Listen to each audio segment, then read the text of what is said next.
Once Klay went down, the Warriors immediately applied for the DPE, the Disabled Players Exception, which allows a team a certain amount of money, a certain percentage of the injured player to go towards the cap this season at no penalty. And since Klay obviously making upwards of $30 million, that DPE is quite large. It's $9.3 million. And so I wanted to take a look at some of the players around the league, some realistic and maybe some not so realistic, that the Warriors could perhaps use this DPE on. It's all hypothetical now, but let's get into it. Lemon Pepper Lou Williams. Look, it's been reported that the Clippers are done with Lou, right? That they're going to trade him. He's out. I don't know if Kawhi sent the word or what. Now, how does this happen?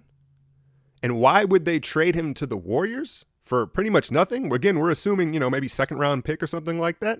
Well, perhaps it would be if they can't get something else, or if Kawhi or Paul George happen to go down in this weird season, right? And they're not sitting where they thought they were. Maybe this is a down year for the Clippers and they find themselves on the outside looking in. I've talked several times about the pettiness and the competitiveness between the two LA teams. Would they perhaps send Lou up north in spite of the Lakers? What if we're headed towards 2-7 matchup, Lakers-Warriors in the first round of the playoffs, and the Clippers are like, all right, bet we're going to send Lou up to the Warriors, give them a little bench power. Not very likely, right? But that would be maybe one way that it would happen. Now, the positive is obviously he's instant offense, right? He's a microwave. He automatically adds a ton of pop to the second unit.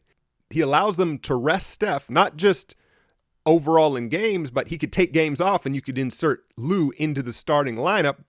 And he would probably also make James Wiseman look very good in pick and rolls, just like he did with Montrezl Harrell. He's obviously a defensive liability, but I think you also have to ask yourself, why exactly are the Clippers getting rid of him?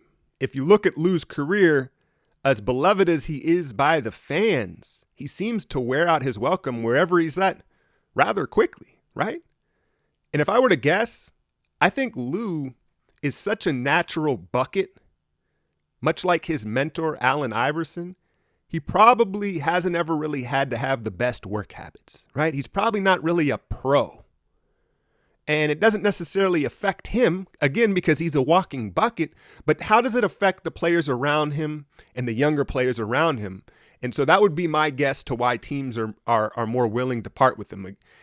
Let's just keep it real. He's never been associated with winning. PJ Tucker. This, I think, is everybody's dream scenario as a Warriors fan, right?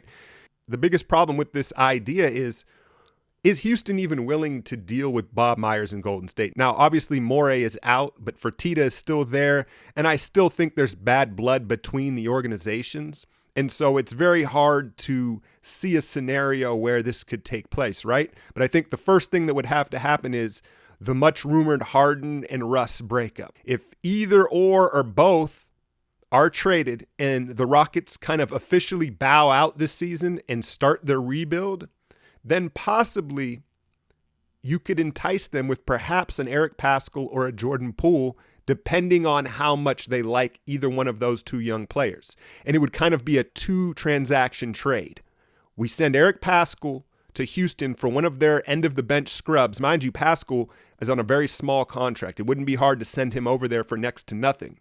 And then in turn, they would trade PJ Tucker for the DPE. This would be a very right now move, though, because PJ Tucker is going to be 36 years old. You have to ask yourself, at what point is Eric Paschall similar, if not better, than PJ Tucker moving forward? It'd be much more likely if Klay was playing this season. Go get Tucker, and this is the year we're back all the way to the chip. But does Tucker, without Klay, put the Warriors all the way over the top? I don't know, right? And look, I put, this is no disrespect to Draymond, but he's essentially Draymond with a corner 3 ball. Now, let's be fair, Draymond is a much better playmaker. Draymond does more things offensively besides shooting, right? And so he can operate and handle the ball better. But essentially he and Draymond would be interchangeable parts at the 4, the 5, and even the 3, depending on how big Kerr would want to go. On the downside of things, look, he's going to be 36 years old, but is it really fair to even question his durability? I mean, the dude's been an Iron Man, and then his floor-based game to go along with his build, I think he could play the way he plays for at least a few more years. Derrick Rose. Well, how would this happen? Why would Detroit be willing to part with Derrick Rose?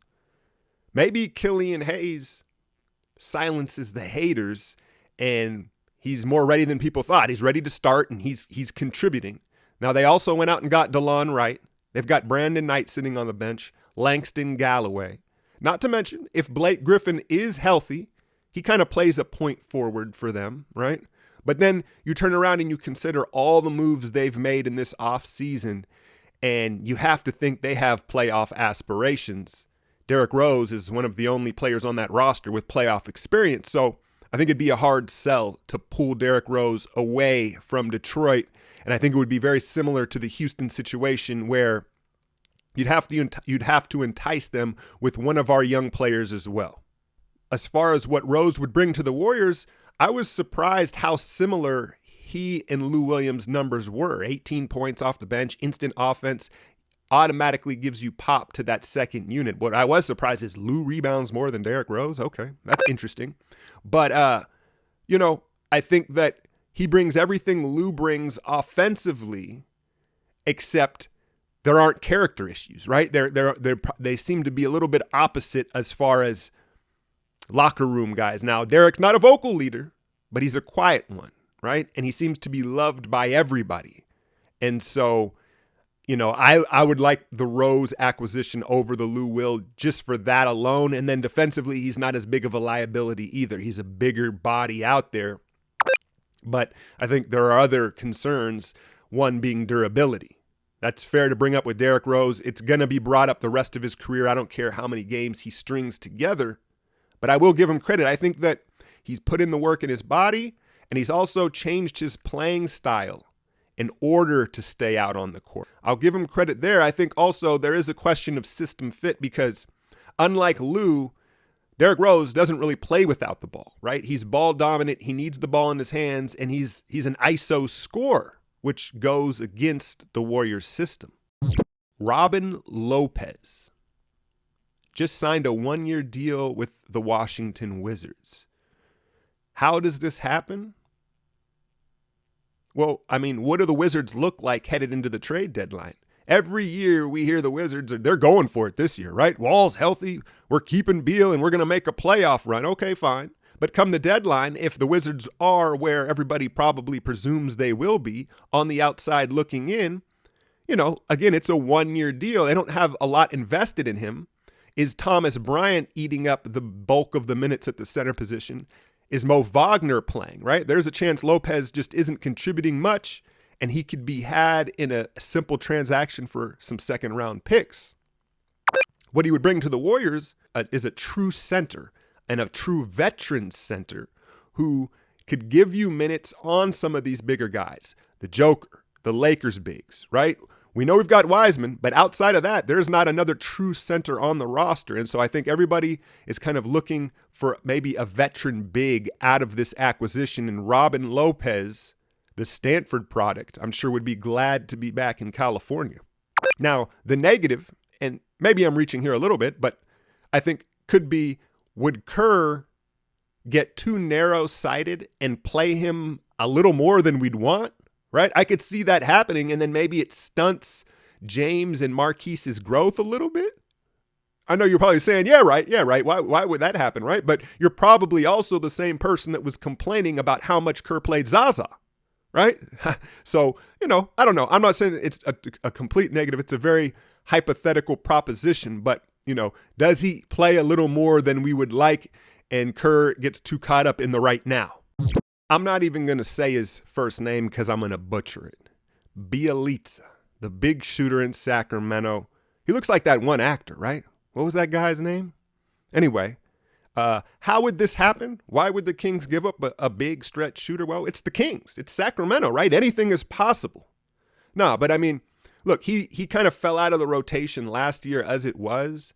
And then hopefully, Kings fans, I'm praying for you. I'm rooting for the kid. If Bagley can finally get healthy and stay on the court, there's a good chance that Bjelica's just not in the rotation. They got to play Barnes with the bag he has. And so he could just be sitting on the bench. And perhaps he is a guy that the Warriors could bring in. What he brings to the table, it's pretty simple, right? He's a stretch shooter. Let's just say the Warriors are struggling with their spacing. Draymond stays sub 30% from three, and Wiggins and Oubre aren't exactly lighting it up, and so that would be the concern. Oh, there's not enough spacing, particularly with the second unit, because you can't stagger the Splash Brothers any longer for obvious reasons. There's a strong chance that the second unit just doesn't have enough shooting, and Bjelica could be the answer to that. Now, the downside is a lot of the time when you're bringing in a guy that's just kind of a shooter, you're going to sacrifice defense for offense.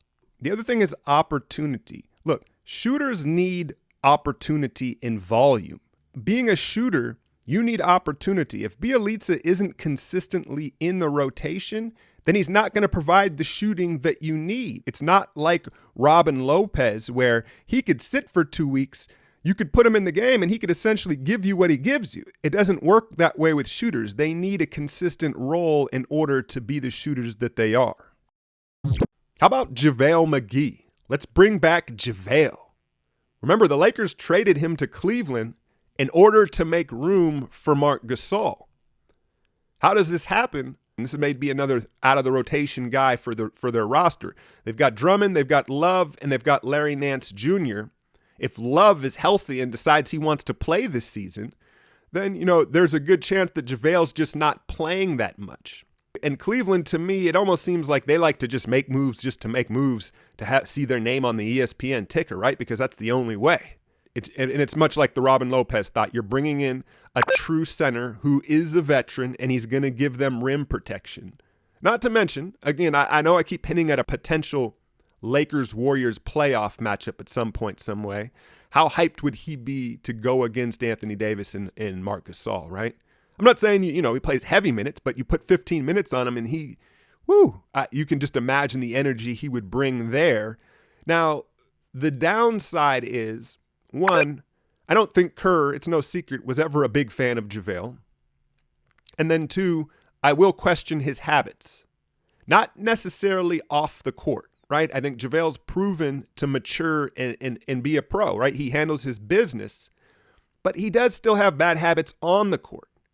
And do you necessarily want Wiseman every day with JaVale watching him and some of the weird stuff JaVale does on the court? Because they're both, super athletic 7-footers. Do you want Wiseman watching JaVale? Because JaVale does some funky stuff out there, some unorthodox stuff that sometimes works and sometimes doesn't. Just ask Shaq, right? And so do you necessarily want those bad habits? He may not be the mentor or the vet that you want around Wiseman. Last one, shout out, someone asked me about Doug McDermott in Indiana. And so, not to stereotype things, but it would be much like the Bjelica acquisition, right? Bringing in a shooter, a wing shooter. How does this happen? Well, Indiana, you look at the emergence of TJ Warren in the bubble. Jeremy Lamb should be returning, and he'd be another guy perhaps falling out of the rotation. Could a second-round pick get it done? And again, like Bjelica, you're adding shooting to the bench, to the second unit, bringing some spacing. McDermott's more kind of a 3-4, where Bjelica, I'd say, is a 4-5 maybe. I don't know if he can play the 5. I don't know. Maybe that's a reach. But again, opportunity. Is he going to crack the rotation? Otherwise, he's useless. It's not break glass in case of emergency type player. He either plays or he doesn't. Now, I know you're looking at some of these names. You're like, man, this doesn't sound good at all. This is the reality of the situation, y'all. I started off with the sexy names. Those seem near impossible, right? And you may have to give up more than you want. Let me know in the comments who you would like outside of the obvious, like PJ Tucker, Derrick Rose names. Did I leave someone off the list? I think it's important to remember this is a 1-year rental. And so you can't really attach too much future to it, right? The Warriors have Denver and Minnesota's second-round picks to play with. They can't trade their own first-round pick because it's potentially owed to the Thunder from the Oubre deal. Now, if it lands in the top 20, it's ours, but right now it's kind of spoken for, meaning you can't trade it. So, their hands are tied as far as future acquisitions. It's not a player that they're going to retain beyond this year. And so, come the deadline, are the Warriors even sitting in a position where it's worth their time to make the move? Only time will tell. Anyway, if you're wondering where my draft and off-season grades are, go on to my Patreon. I've got a full hour podcast grading out and talking about all the off-season moves, as well as a freshly made Nico Mannion breakdown, all from last week. So go take a peek at the Patreon. Consider joining. We got the season right now, man. The season starts this month. Games coming as soon as December 12th. I'll cover all preseason games, all Warrior games, on top of other big game coverage. I'm out, y'all.